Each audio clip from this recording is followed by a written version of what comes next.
감사합니다. 참 반갑습니다. 정말 새로움이 앞으로가 기대되는 그런 교회, 그리고 살아 움직이는 이 서도교회의 한 식구가 된 것을 너무나 감사하게 여기고 그리고 기쁨으로 이렇게 왔습니다. 여기 서도교회의 김 목사님과 그리고 성도 여러분들과 한 가족인 그 교회인 이 서도교회에 기쁨이 넘치는 그런 교회로 만들어 가도록 최선을 다하도록 하겠습니다. 여러분들도 함께 힘써 주시면 감사하겠습니다. 예, 긴장이 돼서요. 물 한 잔만.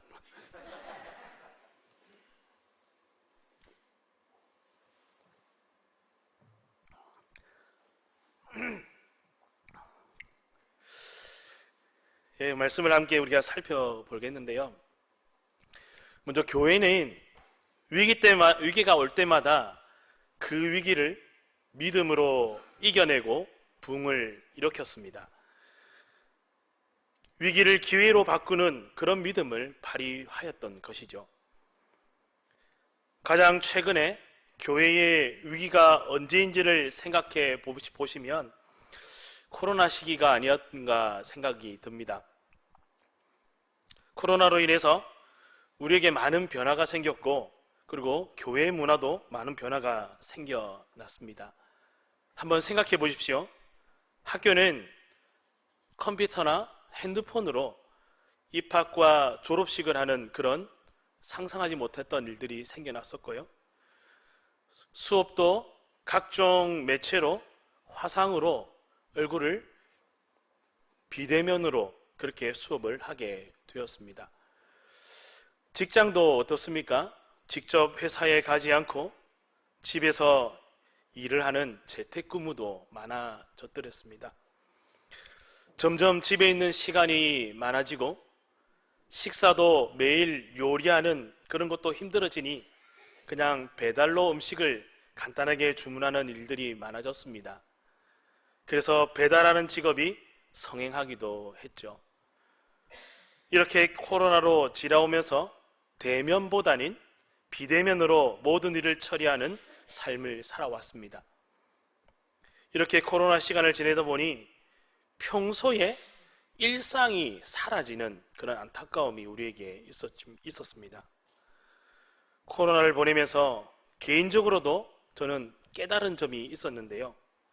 가장 큰 깨달음은 일상이 우리에게 얼마나 소중했던 것인가라는 것을 깨닫게 되었습니다.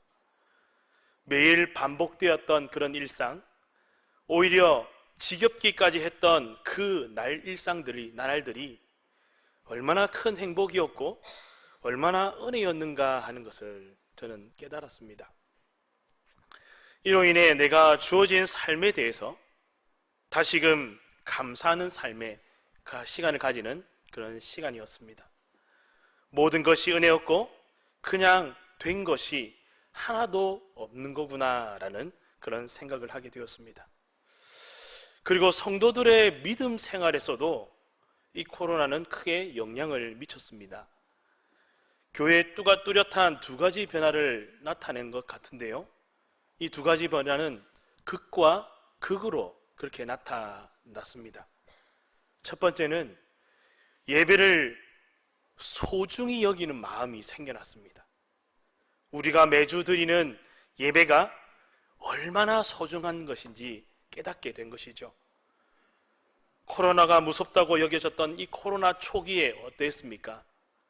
거의 대부분의 모임을 폐지하였고 그리고 제한하는 이 정부의 실책으로 인해서 예배를 거의 다 영상으로 드리다 보니 또 그리고 인원을 제한하여 극히 소수로 드리다 보니 대부분의 기도회나 예배는 모임은 하지 못하였고 오전 공예배를 겨우 드릴 수 있는 그런 시간이었지 않습니까? 이런 현상이 지속되면서 예배를 소중히 여기고 더욱더 예배에 집중하고 잘 참석하려는 마음이 우리 예배 가운데 그런 분위기가 생겨난 것이죠. 긍정적인 변화였던 것 같습니다. 그리고 또 다른 변화도 생겨났는데요. 반대로 예배를 너무 쉽게 여기는 그런 분위기도 생겨났습니다. 코로나 전에는 직분 때문에, 사람의 눈치 때문에 예배를 빠지지 않던 그런 분들도 이제는 코로나로 인해서 예배를 빠져도 된다라는 핑계거리가 생겨난 것이죠. 또한 쉽게 마우스 클릭 한 번만 하면, 아니면 그런 리모컨 이 한 번 단추를 누르기만 하면 쏟아져 나오는 설교의 이 홍수 속에서 아무런 이유 없이 영상 예배를 드리는 그런 풍경이 우리 가운데 생겨난 것이죠. 그리고 그것으로 예배를 드렸다라고 자기 안위를 가지는 그런 풍조가 생겨난 것입니다. 이로 인해서 코로나 이전과 이후에 교회 성도의 출석수가 너무 급격하게 무너졌다라는 통계가 있습니다. 교회 성도수가 적게는 5분의 1, 그리고 많게는 3분의 1까지 줄었던 그런 교회가 많이 생겨났던 것이죠. 그러니 교회의 재정이나 행사, 프로그램들이 위축되거나 제한되었던 겁니다. 이것은 정말 교회의 위기라고 할 수 있습니다. 교회가 교회로서의 일들, 이런 영적인 일들이 막혔기 때문에 위기라는 것이죠. 즉 교회가 교회로서의 기능을 제대로 하지 못하는 그런 위기가 교회 가운데 찾아온 것입니다.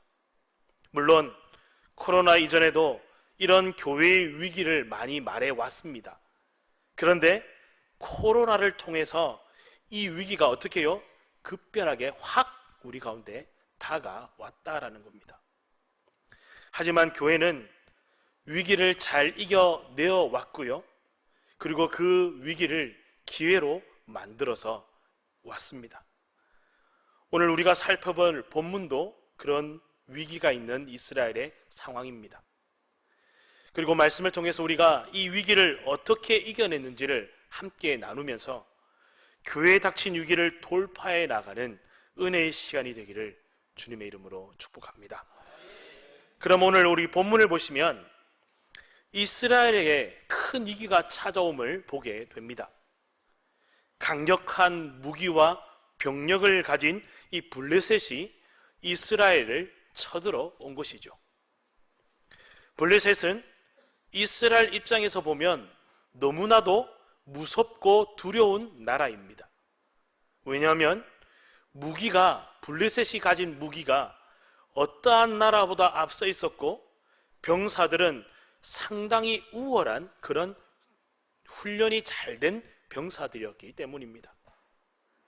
이 당시 블레셋이라는 나라는 무기에 있어서 첨단을 달리고 있는 그런 나라입니다. 그리고 군사들은 하나같이 힘이 셀 뿐만 아니라 우월한 그런 병사들이었죠. 그래서 특별히 골리앗이라는 존재를 우리가 보면 잘 알 수 있습니다. 골리앗이라는 자가 나와 이스라엘에게 싸움을 겁니다. 그 누구도 맞서 싸우기 위해 나서지를 못하는 이스라엘의 모습이죠. 그도 그럴 것이 골리앗에 대한 그 외형이 성경에 기록되어 있는데요, 키만 6규빗 한 뼘이라고 말하고 있습니다. 여러분, 규빗이라는 것은 보통 사람의 손끝에부터 이 팔꿈치까지의 거리를 한 규빗이다라고 보통 이야기합니다. 그러면 사람마다 길이가 다르겠죠. 보통 45cm에서 50cm로 잡는데요, 계산하기 쉽게 50cm로 잡는다면 키가 어느 정도 되겠습니까? 6규빗만 하면 3m가 넘는 것이죠.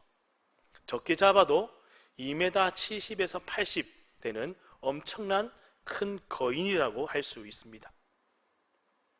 그뿐만 아니라 그가 입고 있는 갑옷의 무게는 5,000세겔, 이것을 킬로그램으로 계산하면 57kg입니다. 57kg이면 보통 여성은 한 명 입고 있는 거죠. 업고 있는 거죠. 그 정도로 힘이 셌다는 것입니다. 그 정도로 무거운 갑옷을 입어도 전쟁하는 데는 부족함이 없는 사람이라는 것입니다. 이뿐만 아닙니다. 이 골리앗은요, 힘만 센 것이 아니라 머리도 비상했습니다. 지략가였습니다.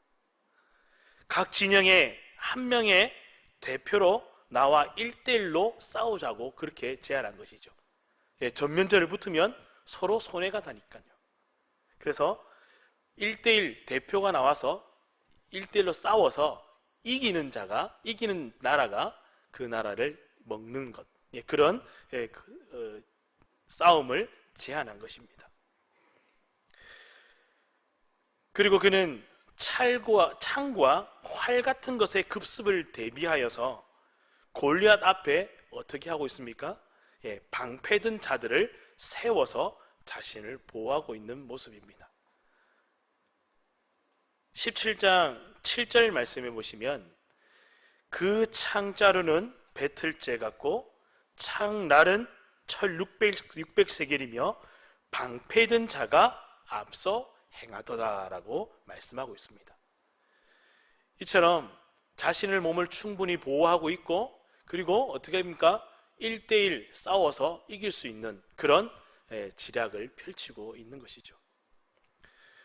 이처럼 힘과 지략과 그리고 무기와 전쟁에 필요한 모든 것에서 앞서 있는 이 블레셋 나라, 그리고 그 장수 중의 장수 골리앗 앞에서 나설 이스라엘의 사람은 한 명도 없었다라는 것입니다. 골리앗은 그야말로 딴 세상에 있는 사람처럼 범접할 수 없는 무서운 존재였다라는 것이죠.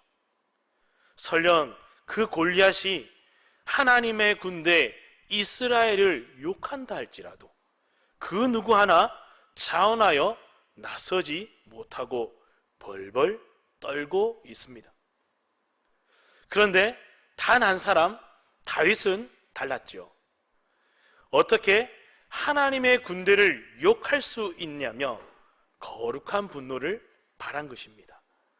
그러면서 내가 저 골리앗을 이길 수 있다며, 내가 싸우겠다며 나선 것입니다. 여기서 우리는 한번 생각해 보아야 할 것이 있습니다. 이스라엘의 나라에서도 그 누구도 골리앗이 무서워서 한 사람도 나서지 못하고 있는데 왜 다윗만은 골리앗을 무서워하지 않았냐 하는 것입니다. 쉽게 말해서 이스라엘의 모든 군대가 골리앗 앞에 무서워서 벌벌 떨고 있는데 왜 다윗만은 겁을 내지 않은 것일까요? 그것은 바로 다윗이 하나님을 경험한 믿음이 있었기 때문입니다. 어떤 경험입니까? 골리앗만큼 무서운 사자와 곰에게서 그 이빨과 발톱에서 구원해 주시는 그 하나님을 다윗은 경험했다라는 것입니다. 다윗의 직업이 무엇입니까? 예, 우리가 잘 알듯이 양치기, 목자입니다. 넓은 들판에서 양을 치면서 찬양과 말씀을 읊조리는, 즉 말씀을 묵상하는 자가 바로 다윗입니다. 평소에 하나님을 찬양하고 하나님을 경배했던 믿음의 사람이었다라는 증거가 되죠. 그런 다윗에게 사자나 곰이 양을 물어가면 어떻게 했습니까? 뒤따라가서 그 곰과 호랑이를 쳐서 물고 있던 양을 꺼내왔다라고 성경은 말하고 있습니다. 우리 사무엘상 17절에서 17장 34절부터 36절까지인데요. 조금 길인데 우리 함께 한 목소리도 읽어보도록 하겠습니다. 함께 읽겠습니다. 시작. 다윗이 사울에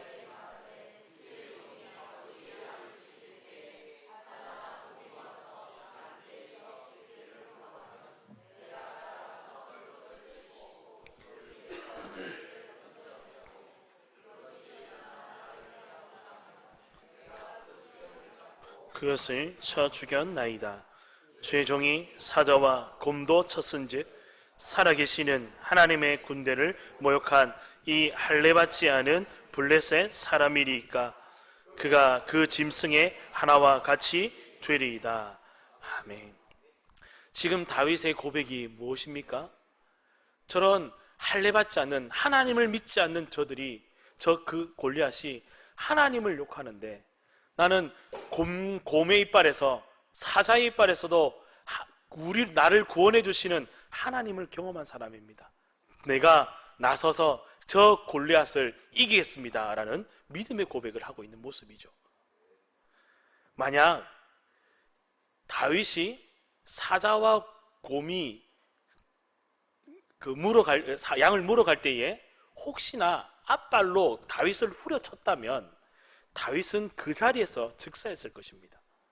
학자들의 말에 의하면 사자와 곰이 앞발로 후려치는 이 파워는 1톤 트럭이 와서 부딪히는 힘과 맞먹는다라고 합니다. 그러니 어린 다윗이 사자와 곰을 이겨내기는 전혀 불가능하다라는 것입니다. 그러나 누가 다윗을 보호해 주셨습니까? 네, 우리가 다 잘 알고 있는 답이죠. 우리 하나님께서 다윗의 보호자가 되어 주셨습니다.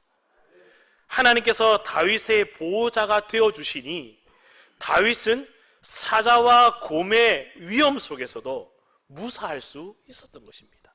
무사하는 정도가 아니고요, 그를 이기고 양을 구해낼 수 있었던 것입니다. 하나님께서 친히 지켜주시고 구원해 주시는 경험을 일상 삶 속에서 경험했던 자가 바로 다윗이라는 것입니다. 즉 골리앗이 하나님의 군대를 모욕하고 싸움을 걸어왔을 때 다윗이 평소 없었던 믿음이 갑자기 생겨나서 내가 나가겠습니다라는 그런 믿음의 고백이 한 것이 아니라는 것입니다. 그러면 어떤 것이라고요? 평소에 더 무서운 사자와 곰의 위협 가운데서도 자신을 지켜주시고 자신을 인도해 주셨던 하나님을 경험하는 그 믿음이 풍성했던 사람, 그 다윗의 믿음이 위기가 닥쳤을 때에 그 믿음이 발휘되었다는 것입니다.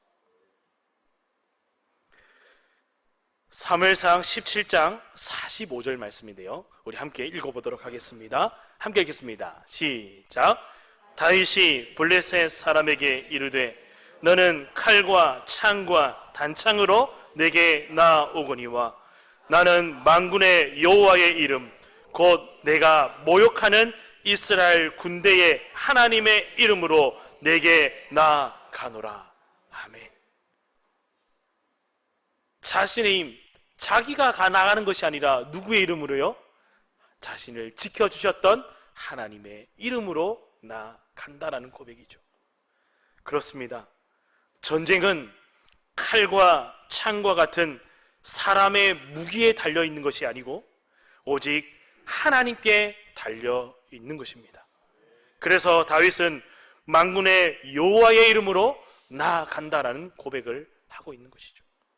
그리고 이 믿음은 갑자기 어디서 생겨난 것이 아니라 평소에 그의 삶 가운데서 하나님을 경험한 그 믿음이 그대로 드러난 것입니다. 사랑하는 성도 여러분, 믿음은 평소 없었던 것이 갑자기 생겨날 수가 없습니다. 위기가 오면 평소에 하나님을 경험하지 못한 그런 믿음들은 다 벌벌 떨고 있게 된다는 것입니다. 다윗 말고는 그 누구도 그 위기 앞에서 나설 수 못하고 뭐하고 있습니까? 다 벌벌 떨었다는 것입니다. 오늘 우리의 믿음뿐만 아니라 우리의 자녀들이, 우리의 다음 세대들이 평소 교회를 통해서 믿음의 훈련을 잘 받지 않으면 삶의 문제와 위기 앞에서 무릎을 꿇을 수밖에 없다라는 말입니다. 결국 교회를 떠나버린다는 것이죠. 그러나 반대로 일상에서 하나님을 경험한 사람은 위기를 이겨낼 수가 있습니다. 평소 예배를 통해 은혜를 누리고 믿음이 단단해져 가는 이 다윗과 같은 사람은 위기를 능히 극복해낼 수 있는 것입니다. 그래서 자신이 몸담고 있는 그 교회에서 우리는 하나님을 경험해야 하는 것이죠. 다윗처럼 하나님의 구원과 보호하심을 경험하는 자들이 되어야 하는 것입니다.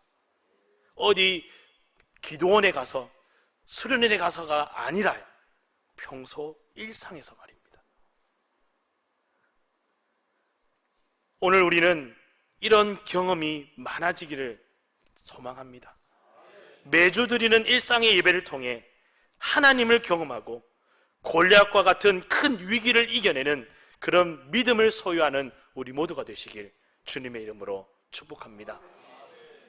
오늘 말씀을 통해 한 가지 더 우리가 살펴볼 것은요, 골리앗과 같은 이 세상은요, 사람을 외모로 취합니다. 그렇죠? 보통 우리도 그럴 수도 있지만, 그러나 중요한 것은 하나님은 사람을 외모로 취하지 않는다라는 것입니다. 다윗과 골리앗이 싸우는 장면을 한번 상상해 보십시오.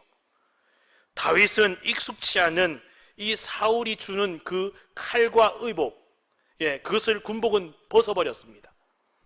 자신이 평소에 익숙했던 무엇을 가지고 나갔습니까? 그 무기라 하면 뭡니까? 조약돌과 물팔매질, 그거였죠. 다윗이 싸우러 나가는 그 모습을 멀리서 골리앗이 봤을 때에 기가 찼을 것입니다.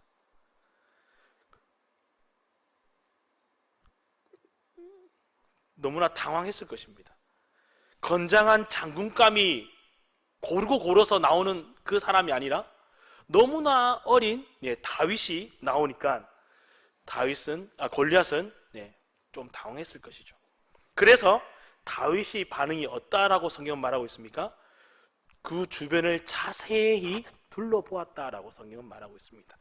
우리 사무엘상 17장 41절 42절 말씀인데요, 우리 함께 읽어보도록 하겠습니다. 함께 읽겠습니다. 시작.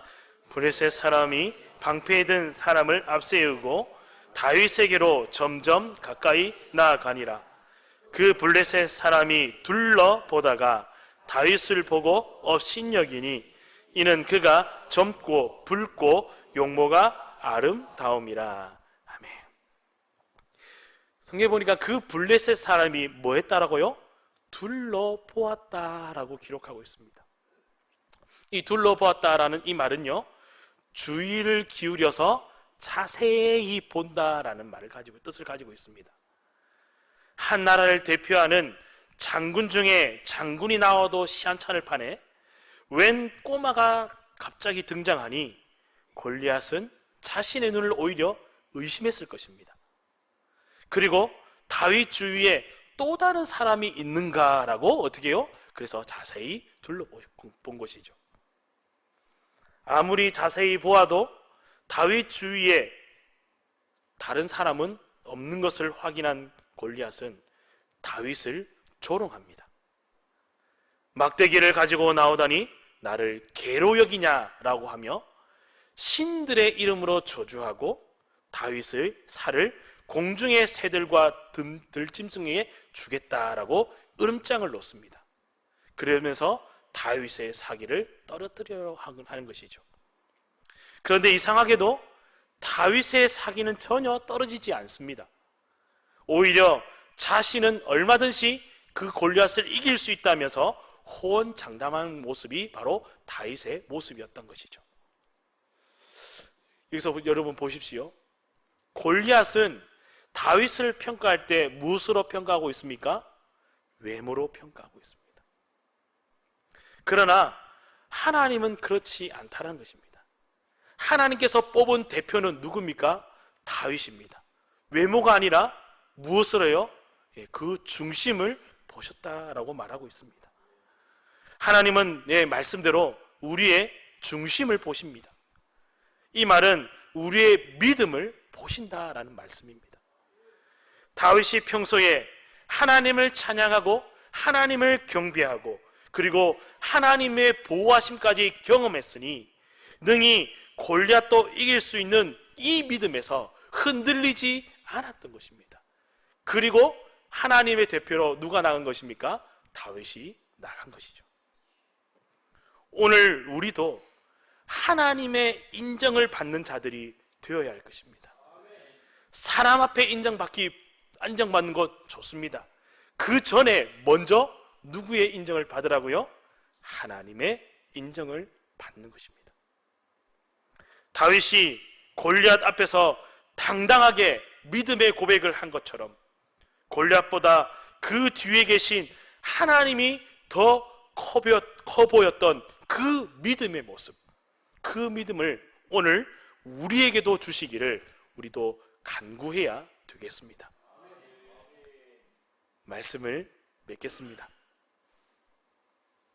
기도에 대해 많은 책들을 쓴 책들이 있는데요, 그 중에서 E.M. 바운즈라라는 사람이 이렇게 말했습니다. 인간은 방법을 찾지만 하나님은 사람을 찾으신다라고 그렇게 책에 적어놨습니다. 오늘 교회가 위기라고 할 때에 우리는 방법을 찾을 수도 있을 것입니다. 좀 더 나은 방법, 좀 더 괜찮은 방법 등. 그러나 우리에게는 방법이 먼저가 아니라는 것입니다. 그곳에 하나님이 함께 계시느냐가 더 중요한 것이죠. 다윗이 골리앗을 이길 수 있었던 것 단 하나 이유, 무엇 때문입니까?